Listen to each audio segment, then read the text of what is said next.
think there's still time for Mr. Putin to stop the war. And I'll let the Prime Minister speak to whatever efforts he's willing to undertake. The United States would welcome any effort that could lead to an end of hostilities in Ukraine.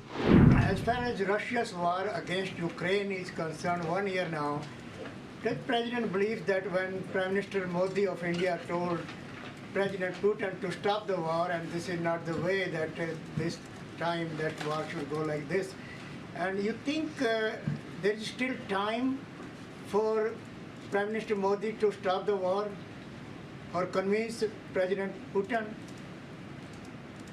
I think there's still time for Mr. Putin to stop the war. I think there's still time for Mr. Putin to stop the war. Prime Minister Modi can convince?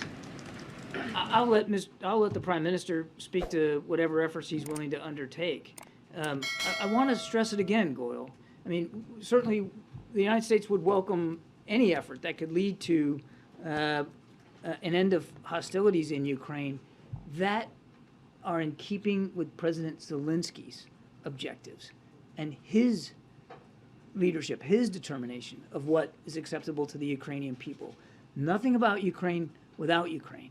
So President Biden has said this, gosh, dozens of times. We think this war could end today. It should end today. The single person responsible for what the Ukrainian people are going through is Vladimir Putin, and he could stop it right now. Instead, he's firing cruise missiles into energy and power infrastructure and trying to knock out the lights and knock out the heat so the Ukrainian people suffer even more than they already have. He could end it right now. And since he's not willing to do that, clearly, we've got to make sure we can help the Ukrainians succeed on the battlefield so that when President Zelensky determines it's time to negotiate, and he's the only one that can make that determination, he can do it with the strongest hand possible.